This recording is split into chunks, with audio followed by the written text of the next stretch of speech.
नमस्कार, मैं हूं देवनाथ पांडे और आप देख रहे हैं local vocal news. Uttar Pradesh के गोरखपुर जिले के जेल में एक महिला कैदी जो रात में जेल के अंदर दहाड़े मार मार कर रोती है, रो रो कर गाना गाया करती है। और कहा जाता है कि जब वो गाना गाती है तो आसपास की महिला कैदी हो, पुरुष कैदी हो या फिर जेल के जो सुरक्षा कर्मी हैं, वो सब ध्यान लगाकर सुनते हैं। सुनकर ये कहानी थोड़ी सी फिल्मी लग रही है, लेकिन ये कहानी सच्ची है। लेकिन यहाँ पर सवाल उठ रहा है कि वो अपने प्रेमी के लिए गाना गाती है, ये प्रेमी जोड़ा आखिर जेल में क्यों बंद है और उन्हें उम्र कैद की सजा क्यों सुनाई गई है। शुरुआती दृष्टि में देखकर लग रहा है कि ये दोनों एक दूसरे से प्यार करते थे, कुछ फिल्मी अंदाज में इनके साथ ऐसा हादसा हुआ होगा जिन्हें उसके बाद इन लोगों को जेल में डाल दिया गया होगा। तो बिल्कुल नहीं ऐसा है। इन दोनों ने एक ऐसा क्राइम किया है, ऐसा अपराध किया है जिसे हम जघन्य अपराध हिंदी के शब्दों में कहा करते हैं। दरअसल जो महिला है अर्चना यादव, जो रात में गाना गाया करती है जेल में, दहाड़े मार मार कर रोती है, उसने अपने पति का कत्ल किया है, अपने 5 साल के बच्चे का कत्ल किया है अपने इसी प्रेमी के लिए। उसके प्रेमी का नाम अजय यादव है, तस्वीर देखिए, यही है उसका प्रेमी और ये है वो महिला। ये दोनों जो जेल में बंद हैं, अब एक दूसरे से मिलने के लिए, मुलाकात करवाने के लिए जेल प्रशासन से, जिला प्रशासन से लगातार गुहार लगा रहे हैं, कम से कम एक बार उसे अपने प्रेमी से मिलने की इजाज़त दी जाए। लेकिन जिला प्रशासन, जेल प्रशासन इसकी अर्जी को लगातार ठुकरा रहा है। ये कहानी शुरू होती है उत्तर प्रदेश के गोरखपुर जिले के शाहपुर थाना क्षेत्र के बशारतपुर से, जहां पर एक डॉक्टर साहब ओम प्रकाश यादव रहा करते थे। आंखों के डॉक्टर थे वो। उनकी पत्नी थी अर्चना यादव, उनका एक बेटा था 5 साल का नितिन यादव, और उनकी माँ थी भागेश्वरी देवी। ये सब एक परिवार एक घर में रहा करते थे। घर भी काफ़ी बड़ा था।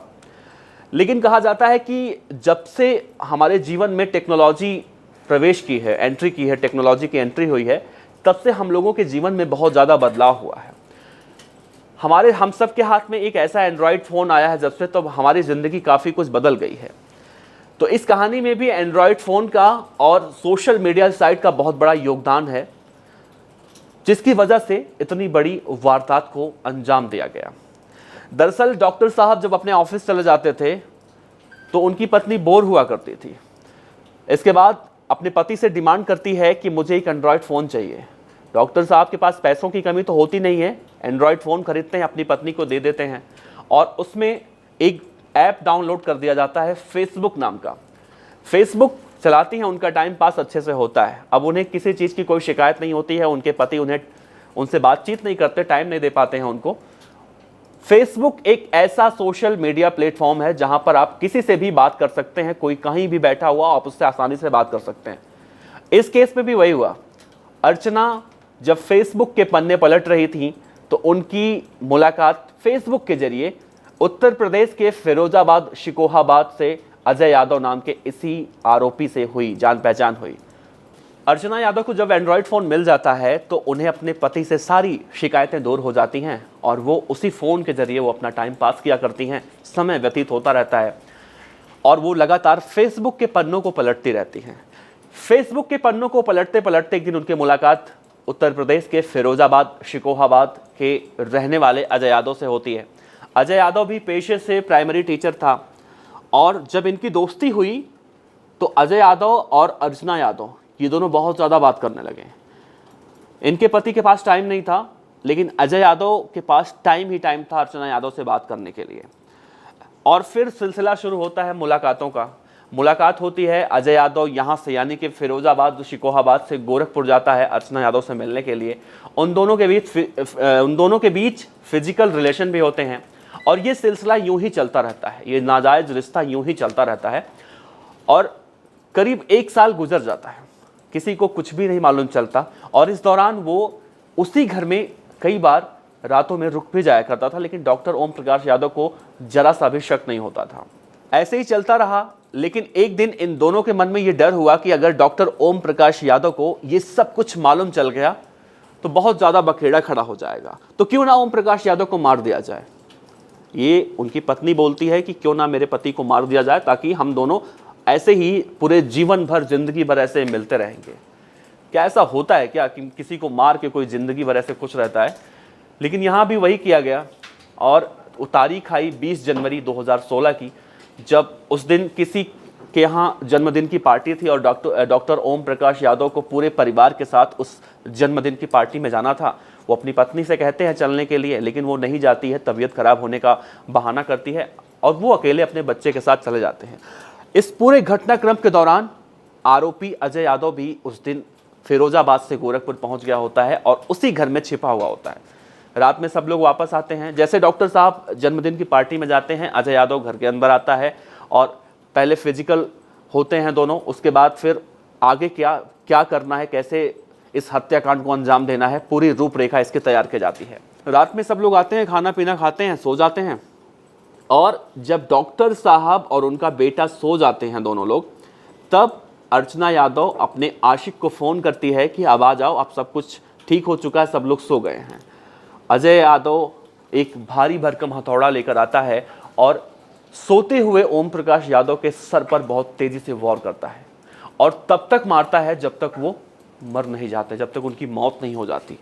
और इस पूरे घटनाक्रम के दौरान जब शोर से वो बच्चा उठ जाता है और देखता है कि क्या नज़ारा है वहाँ का, क्या हालात हैं वहाँ के, तो अर्चना यादव अपने बेटे को देख कर डर जाती है और वो सोचती है कि अगर उसका बेटा किसी को इन सब बातों का जिक्र कर दिया किसी से तो बहुत मुश्किल में फंस जाती है और फिर उसी हथौड़े से उसके बेटे को भी मार दिया जाता है। मतलब वो वहाँ भी कुमाता बन जाती है और अपने जिस बच्चे को उसने पैदा किया था उस बच्चे को भी हथौड़े से मार मार के उसकी मतलब जान ले लेती है।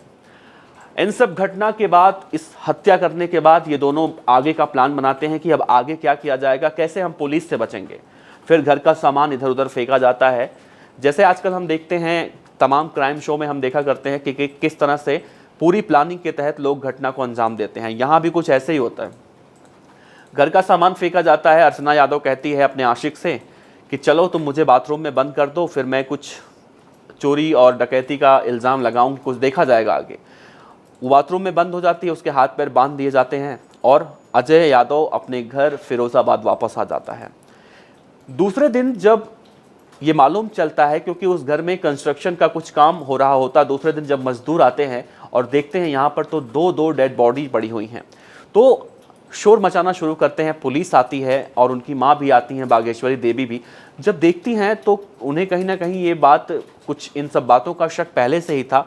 तब वो जब पूरी बातें पुलिस पूछती है और कड़ाई से पूछती है, हालांकि पुलिस को ये समझते हुए देर नहीं लगती है कि ये मामला किस एंगल में जा रहा है या फिर किस वजह से ये हत्या को अंजाम दिया गया होगा, क्योंकि पुलिस इन सब केसों को रोजाना लगभग सॉल्व करती है। उस समय गोरखपुर के एसएसपी हुआ करते थे लव कुमार, वही लव कुमार जो कभी नोएडा के एसएसपी थे। लव कुमार को ये समझते हुए जरा सी भी मतलब देरी नहीं हुई कि ये मामला किस वजह से हुआ है। कड़ाई से पूछताछ की जाती है तो अर्चना यादव सब कुछ एक रट्टू तोते की तरह पुलिस के सामने बक देती है। उसके बाद मामला बनता है इन दोनों को, उसको आरोपी अजय यादव को भी पकड़ा जाता है, इन दोनों को बंद कर दिया जाता है। अब कहा जाता है कि आज वो महिला जो है अर्चना यादव, उसे अपने किए पर रत्ती भर पछतावा नहीं है। वो आज भी रो रही है, गाना गा रही है, तो किसके लिए? अपने उसी आशिक के लिए, जो आशिक उसके पति को, उसके बच्चों को मार दिया उसके साथ मिलकर, उसके लिए रो रही है, उसके लिए गाना गा रही है। और उसकी इस हरकतों को अंजाम देने के बाद कहीं ना कहीं पूरा परिवार तबाह हो गया। लेकिन डॉक्टर ओम प्रकाश यादव की मां बागेश्वरी देवी आज भी प्रण कर कर बैठी हैं कि इन दोनों को जब तक वो सज़ा नहीं दिलवा देती फांसी की, तब तक वो चैन से नहीं बैठेंगी। बुढ़ापे में एक ही तो सहारा था, उनका बेटा, और उस बेटे को भी इस हत्यारन बहू ने, इस अर्चना यादव ने अपने प्रेमी के साथ मिलकर मार डाला, उनकी हत्या कर दी, पोते की हत्या कर दी। सोचिए 5 साल के उस बच्चे को अभी जीवन में बहुत कुछ देखना था, लेकिन अफसोस ऐसी माँ, ऐसी महिला जब समाज में रहती हैं, ऐसे पुरुष जब समाज में रहते हैं जो आपराधिक मानसिकता के होते हैं, तो ऐसे लोगों को बहुत ज़्यादा दिक्कतें होती हैं। आज जेल में वो रो रही है, कभी कभी ये कहती है कि मुझे मेरे बच्चे की आत्मा परेशान करती है, मेरे पति की आत्मा परेशान करती है, मुझे मेरे प्रेमी के साथ रहने दिया जाए, जेल के अंदर मिलने दिया जाए। और इसके लिए वो लगातार हाथ पैर मार रही है और लगातार वो जिला प्रशासन, जेल प्रशासन से अपील कर रही है। आपको क्या लगता है क्या उस महिला को उसके प्रेमी के साथ रहने देना चाहिए जेल के अंदर? क्या उस महिला को उसके प्रेमी के साथ मिलने देना चाहिए? और अभी भी इतना बड़ा जघन्य अपराध करने के बाद वो किस मुंह से कह रही है कि मुझे अपने प्रेमी के साथ रहना है? इस पूरी खबर पर आप क्या राय रखते हैं नीचे कमेंट बॉक्स में जरूर साझा कीजिएगा। उम्मीद करते हैं हमारी ये कहानी आपको अच्छी लगी होगी। ये पूरी तरह से सच्ची घटना है। ये घटना 20 जनवरी 2021 को उत्तर प्रदेश के गोरखपुर जिले के शाहपुर थाना क्षेत्र के बसारतपुर की घटना है। इस खबर पर अपनी राय जरूर दीजिएगा। आपका बहुत बहुत शुक्रिया।